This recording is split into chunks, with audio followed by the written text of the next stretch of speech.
Hi dear friends, my name is Marina and you're watching the monthly forecast for Leo for the period between the 21st of June and the 21st of July. And in the beginning of this period, on the 21st of June, we have both the Sun and Mercury entering Cancer and your 12th house. And basically the Sun will be in your 12th house during this whole month. And 12th house is about taking a rest, stepping a little bit aside from the outer world, from the social activeness, and just, taking your own time. So in some way, this is a time when you may feel like you're a little bit more isolated from the outer world, or you may prefer to isolate yourself.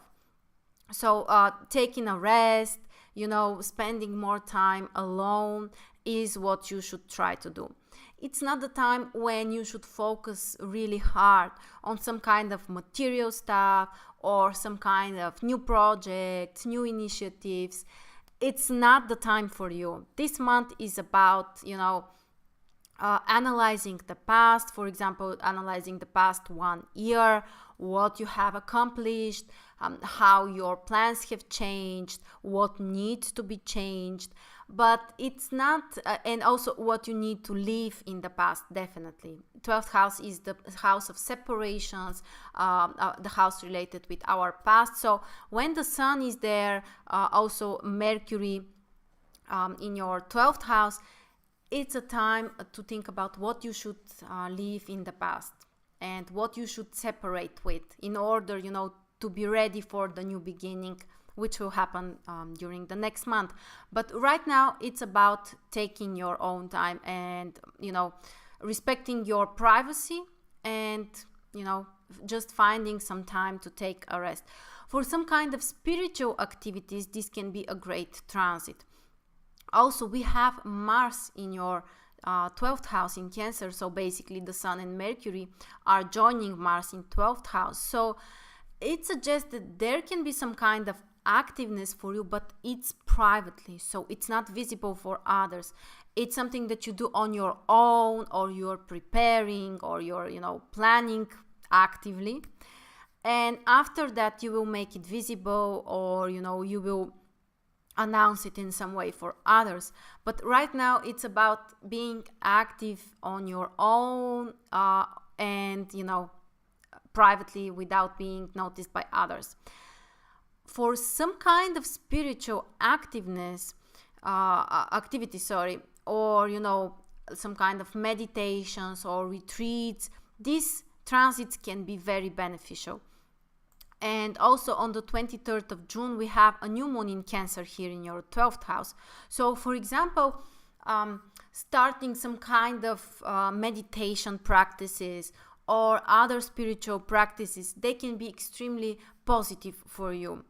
Also focusing more on your intuition, and spiritually you can feel recharged. So it's not about the active side of the world, your social activities, but it's more about inner rechargement and fulfilling of your inner needs. And all kind of creativity, intuition may come from that and from these practices. After that, what we have is Venus entering Gemini on the 5th of July. So Venus will enter your 11th house. And Venus is the planet that brings joy, the planet of entertainment, positive emotions. And Venus in 11th house suggests that, for example, if you communicate with your friends, or if you are able to find, some time to spend together with others, all these activities will bring some kind of, positive emotions. The area of friendships can be harmonized as well. For example, if there was some kind of, conflict, confrontation with some of your friends, Venus in 11th house can help you to be more kind with your friends, to negotiate with them, to find a compromise if that's what you need. And after that, on the 6th of July, we have Mercury entering Leo. So Mercury will enter your first house. And this is an important transit, of course, because this is your own sign and, you know, this is your first house. So it affects you personally. And it means that in some way, a little bit, you will get out of this isolation. The Sun and Mars are still in your 12th house, but Mercury is the planet of communication. Mercury is the planet of contacting with others, you know, exchanging ideas, exchanging your thoughts. So when Mercury enters first house, the situation will change a little bit. So it's not so much, you know, the desire to spend so much time alone. It's more about, you know, starting to communicate more with others. Also, Mercury in first house can help you to be, you know, to have some new ideas, to have some kind of new plans that you would like to implement. And yeah, in general, to start a little bit smoothly, you know, to communicate more with others. And after that, on the 9th of July, we have a full moon in Capricorn and Cancer. So the moon is in Capricorn in your 6th house, and the sun is in Cancer in your 12th house. And the full moon is a time when you need, you know, you can realize something like, you know, a model, a pattern that you need to change. And the change often happens in the area where the moon is, so in 6th house. It suggests that you can change something about your work, about your responsibilities, about your daily routines. So there, you know, it can be influenced by some kind of challenge or conflict or difficult situation. However, the final result or the thing that you need to do is change something in the area of work, or at least, you know, become aware of some kind of model or pattern that you have. For example, what is it that has been stopping you to achieve what you would like in your work, or what needs to be changed in your daily routines. Also, 6th house is related with our health, so you may pay attention on this area of your life and, for example, start some kind of new diet or nutrition or something like that. Be prepared that there can be some kind of tension because Pluto and Mars are included here. So there can be some kind of challenge, but, you know, the final result is that you can be more conscious about what's the situation and what needs to be changed.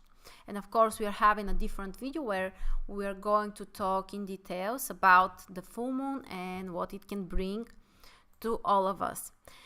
And finally, on the 20th of July, so in the end of this period, Mars enters Leo. And it will bring a very significant change. Of course, you're going to feel that in the upcoming month, but now we can say a few words so we can be prepared earlier. And Mars in first house is extremely important because Mars is the traditional ruler of first house, so it's associated with this house. And when this planet enters the house that it is associated with, it has a very, very strong influence. And it's related with much more activeness. So it's about, you know, first of all, having more energy, physical energy, being ready to take some actions, some risks, some new initiatives. And it's extremely positive transit that can get you out of this, you know, isolation, or if you have been on some kind of foggy situation, some kind of, you know, feeling stuck. Right now, you will feel inspired and, you know, inspired to take actions, you know, not to dream, not to, well, take a rest or something like that, but more to take some concrete actions. So I believe that these were the most important astrological events during this month. Thank you very much. And if you're still not a member of Mars Stars Club, I would like to invite you because our members receive the forecast exclusively on their email before they're officially published. So please, if you would like, join us. I will include a link below. And of course, if you have some kind of questions or comments, leave them as well, and I will be happy to answer. Thank you very much for watching, and I will see you soon.